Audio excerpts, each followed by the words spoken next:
In today's video, we have breaking news. Gas prices have hit a record low. This is a major win for the Trump administration as Democrats continue to do the insane thing they've been doing since day one, which is blame everything on the president. We're going to show you the receipts, both sides and what they're saying. But first, like this video, share this video, leave a comment down below, and don't forget to subscribe. Let's start here.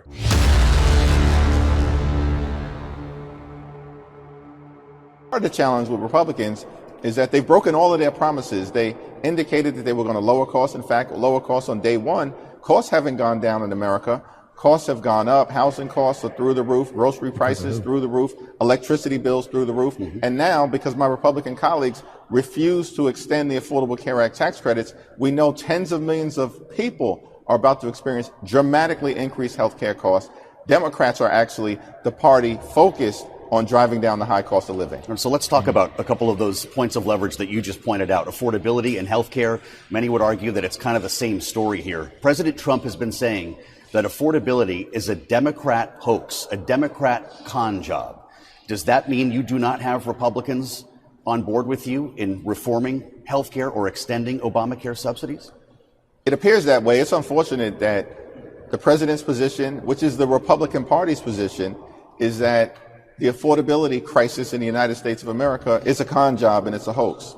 No, what was a con job and hoax was the fact that Republicans spent all of last year claiming that they were going to lower the high cost of living in the United States of America, that they were a party committed to addressing the inflationary pressure that the American people were under. That's all they talked about last year. But they lied to the voters. That's the con job. They lied. No, the con job, just so we're all clear, and we're on the same page here. The con job is what Democrats did during the Biden administration. Isn't it fascinating that the party who rages against billionaires are literally the party that made billionaires richer than they've ever been? The biggest transfer of wealth occurred under COVID. All these stock prices, the values of these companies, market caps, all record highs. Why? Because that happened under the Biden administration. So what's happening here, folks, in case it's not obvious, is that Democrats broke it and they're blaming the president, even though, obviously it's his responsibility to fix it because he's in charge. I get that. But they're blaming him. Now, I want you guys to imagine if inflation never happened, would people really be complaining about prices right now? No. If it stayed average, let's say it was just 3% year over year, 3%, okay? Nobody would be complaining about prices, not at the level people do today. So I guess the question is, what does the White House have to say about this, right? Because as we said previously, I think it's taken them a bit to finally get around to talking about affordability. And I think that's a fair criticism. But here's what Fox News is reporting. President Trump is launching plans to sell his economic agenda ahead of the big midterms elections, focusing on what else? Affordability. The White House already touting that gas prices have now hit a 4-year low and spending power is up. White House advisor Kevin Hassett says relief is coming. It's coming in 2026, all thanks to President Trump's efforts. We understand that, like, if a typical person buying a home saw their monthly mortgage payment go up by more than $1,000, grocery prices, a typical family's grocery bag went from about $400 to $525 a month. And so all that happened under Joe Biden. And now we're getting inflation under control. We're getting wage growth to grow again. People's spending power is up about $1,200 so far this year after dropping $3,000 under Joe Biden. It's going to take a little bit more time to get the hole that Biden dug to be completely filled, but we're going to do it. We're highly confident we're going to do it. At this point, and this is just the reality, right? So most people don't want to hear about the Biden administration, okay? Now that it's almost going to be, it's 11 months, essentially, in the next couple of weeks that he's been in office, most people don't care about what the prior administration did. What they care to hear is, what are you guys doing forward to fix this? And that's why we talked about it multitude of times, which is they should tap what we would call an affordability czar. This idea was, I think, pushed really hard by Bill O'Reilly. I don't think they took his advice. And Bill O'Reilly has been at the White House multitude of times, has been asked for advice from the president. So I don't understand why they haven't listened to him on that. I think that would be genius. I think someone who can articulate and communicate exactly what the administration is doing regarding affordability would go a long way. So according to Jeffries, it's, Trump's fault. He said he was going to bring prices down on day one. He did bring some prices down regarding, gas, which has hit a record low. And I guess a good time to show you that. Why don't we watch this clip? And for the holiday season, gas prices going down across the country. Yeah, according to AAA, the national average just under $3 a gallon. That's the lowest it's been since May of 2021. Now here in Texas, the average a lot lower than that, $2.55 a gallon. Now experts say a cheaper blend is coming our way this winter. Oil prices have been dropping as well, from around $81 a barrel in 2022 to nearly $60 in recent weeks.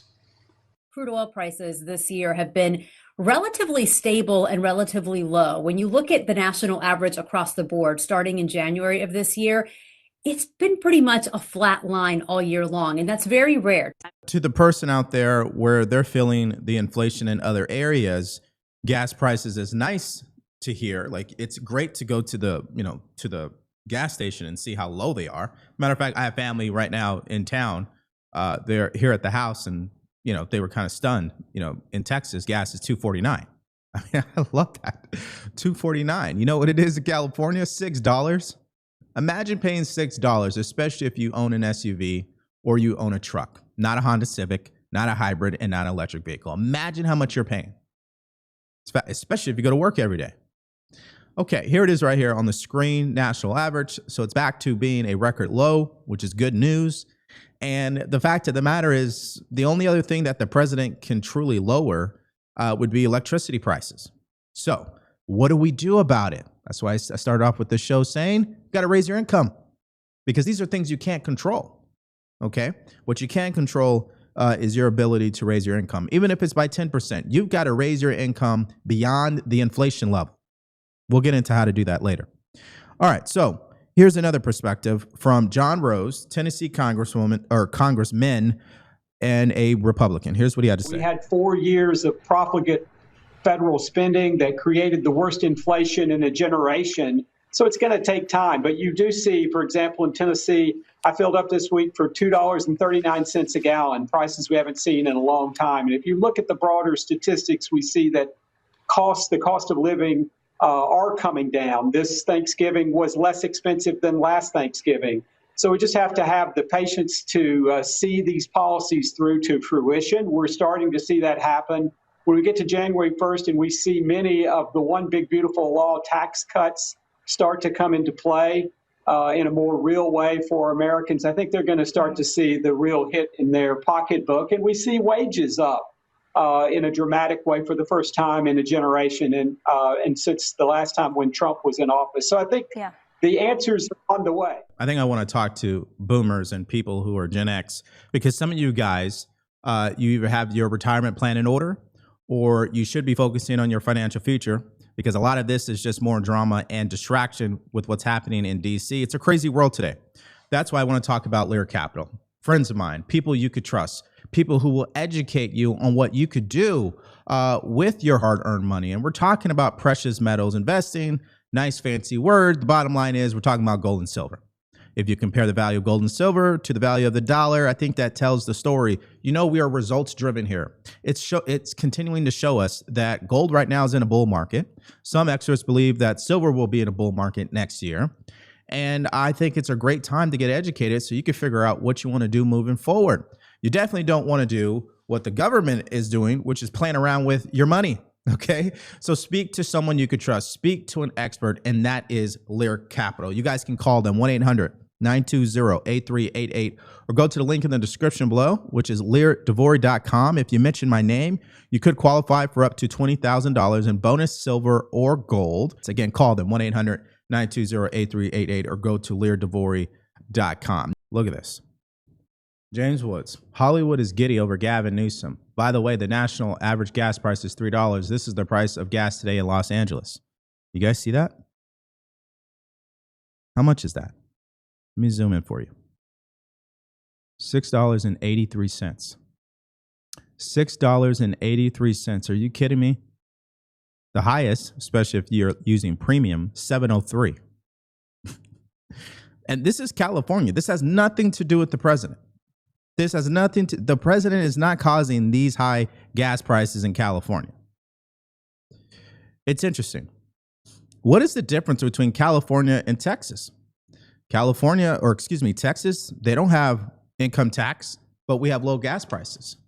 Now, let's go to Laura Trump, because obviously the main criticism against the president is they believe his messaging around affordability hasn't been the best, but she has a different perspective. Donald Trump is his own best communicator. He's his own best mouthpiece from the White House perspective. And you're right, he was masterful on the campaign trail because he does communicate directly with the people of this country. But unlike the previous president, who either ignored problems, Aisha, or made them worse, as in inflation, as we're talking about right now, and the affordability crisis that hit Americans hard, this president faces it dead on and actually tackles it. And that's what you've seen him do since he got into office. And yes, there's been a lot to do. He's tried to bring peace around the world. He's tried to secure our border and get, illegal criminals out of our country. And obviously, one of the big pieces of that is making America's economy great again and bringing affordability back. But it doesn't happen overnight. So he has planted those seeds,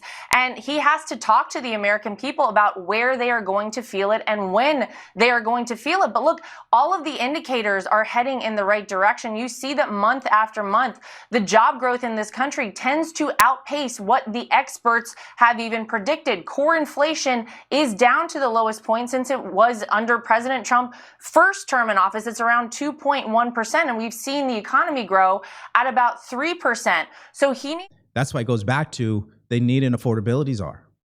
They need someone who can connect with the voters, because if they don't do this, and why do I even, it's interesting because I was asking myself the question, why is criticizing people you support necessary at times? Because it actually proves that you care. If you didn't care, you wouldn't say anything. I want the president to be successful. I want Republicans to win. I want conservatives to be in these leadership roles within our government. I want conservatives on the Supreme Court, because if we don't have that, ladies and gentlemen, there is no restriction whatsoever. We know the alternative is progressives, which is they just want to let it all loose. They don't want any restrictions. They don't want any limitations. They don't even want any laws. Let's go to this clip from CNN regarding Gen Z and their support for the president. Donald Trump put in the best performance for a Republican presidential candidate among young voters since George W. Bush did back in the early 2000s. And he started off his term, his net approval rating among voters under the age of 30 at plus 10 points. Hey, that's pretty gosh darn good. But you come over now, according to CBS News YouGov, this isn't falling into the water. This isn't going under seas. This is going into a deep, dark, black hole. Look at that, minus 46 points. That is a shift on the net approval of 56 points in the wrong direction since February. My goodness gracious, I love looking at these swings, looking how the electorate changes. You rarely ever see swings. We look at a lot of polls. We almost never see drops this big, this quickly. Yeah. Any sense of why? What issues may be driving it? Look, we've been talking about it. You were talking about it last segment with Mr. Matt Egan. It's the economy, stupid. I mean, just take a look here. Age 18 to 29 on Trump and the economy. Back in October of 2024, who did those under the age of 30 trust? Harris or Trump? It was Trump by 10 points, according to the Marquette University Law School poll. Look at where his net approval rating is now on the economy.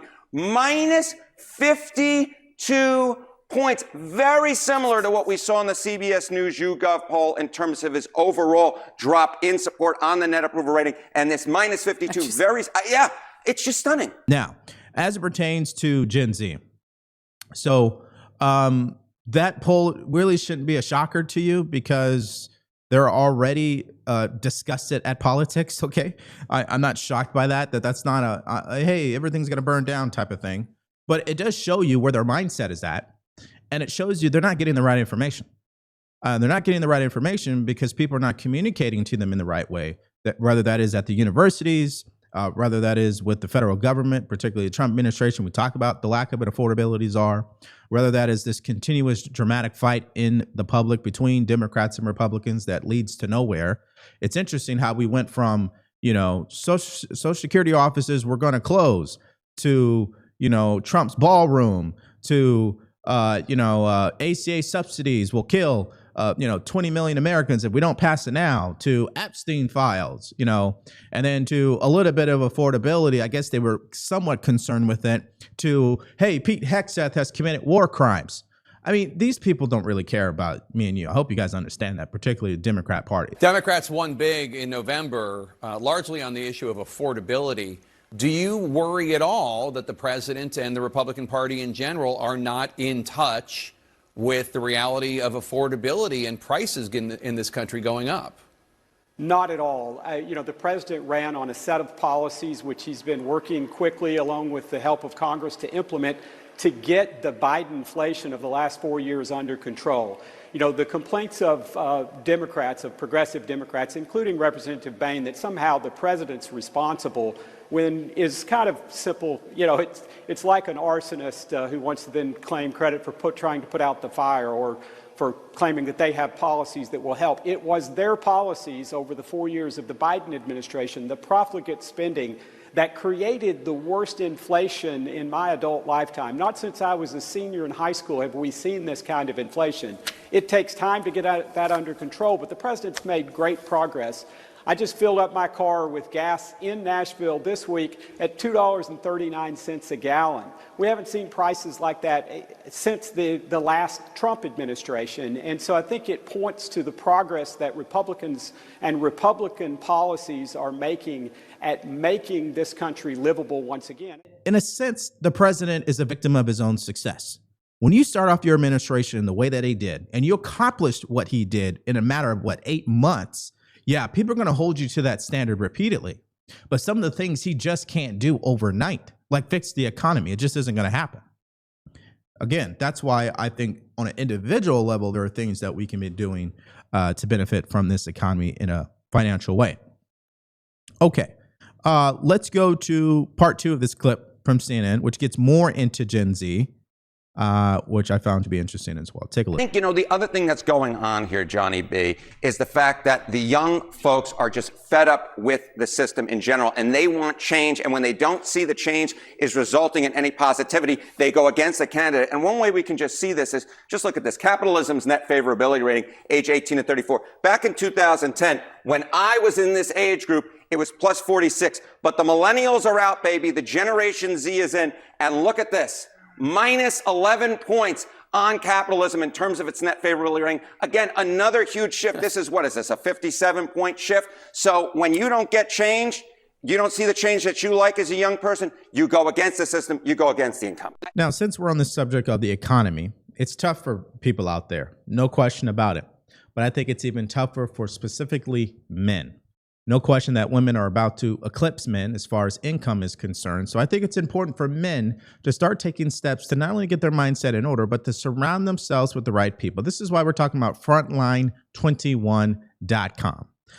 This whole movement is about getting your mindset in order, your ability in order to improve your life as a man, particularly strengthening your mind, your body, and your faith. It's real practical stuff that helps you build discipline, courage, and character. You get daily devotions, challenges, and reflections that help you become the kind of man who doesn't just talk about change, but actually lives it. Where do you go again? Frontline21.com. The link is in the description below. You're going to be able to download a free guide and join the 21-day journey that's already challenging thousands of men to rise up, lead well, and stand firm in a world that's lost its way. That's Frontline21.com. Become the man you were created to be. What should be the bullet points? I think it's economy, immigration. Like, we don't talk about immigration as much as we were maybe when Biden was letting it in.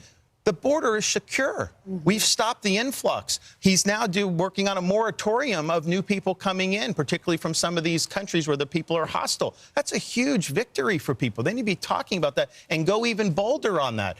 I just think you got to be bold. I think you got to be strong. And I think one of the frustrations with the Congress is, what have they done since August till now? They really haven't done anything, right? And it's like, if I were, I'd be like every day coming out with something new and make the Democrats go on the record, show the contrast. Think about why we've been able to win big in Florida is because there's a very sharp contrast to what we're doing and what what the liberal Democrats stand for. Parents' rights, illegal immigration, tax cut, anything you can think of.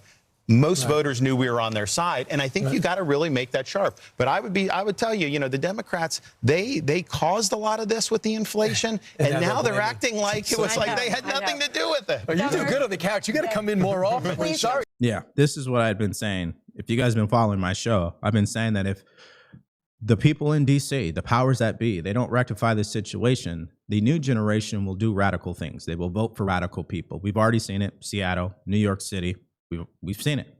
They're electing democratic socialists. Really, they're electing socialists, okay? That's exactly what they're going to go for. The more capitalism continues to fail in their eyes, the more socialism is going to look attractive. That's why I want to get into what people can do about it. Now, let's go to one key accomplishment that helps a person feel like the economy is working for them. Home prices. We already know that home prices are through the roof, so to speak. If you go back 5 years ago and compare it to today, there's no question about it. Administration officials, as you heard right there, they've been doing their best to try and convey that the economic seeds that President Trump has been planting take time to bear fruit. But economic policy, it is naturally complicated. The president is a natural communicator, so he is seen as the best equipped to take his messaging face to face to the American people because they're feeling squeezed, especially around the holidays. So the president's going to do so with increased domestic travel starting on Tuesday with that trip to northeastern Pennsylvania. A senior official says that this week's trip is meant to emphasize that the administration is not letting up on the economy. Now, for now, Democrats see the opportunity in talking affordability. They call it a crisis. That messaging helped secure recent wins in New Jersey and Virginia. So heading into 2026, top party leaders want to push that President Trump is out of touch. He is in such an effing bubble that he doesn't even know what average people go through. He's a billionaire. He doesn't worry about paying for groceries. I don't know if he's ever been in a grocery store. Now, President Trump has called the sudden interest in affordability a con job, and this week highlighted investments made in the auto industry and elsewhere. A miracle is happening in our country. It's a miracle. This is just the auto industry, but we have other industries where it's the same thing. They're building all over our country, and this is a revolution is happening. It's a business revolution. It's a jobs revolution. And good news for the president. Investors, they're feeling hopeful that a rate cut is in store when the Federal Reserve meets next week. No matter what side you're on or how you feel about the economy, ultimately, the opportunities are out there. I mean, Ford just, was announcing that they had 40,000 positions open for mechanics. So for the Gen Z guy out there, or gal, do you want to be a mechanic? You're going to make $160,000 a year working for Ford. Well, DeVore, it's going to take about a year. And success takes time. It doesn't happen overnight. Delayed gratification is a real thing.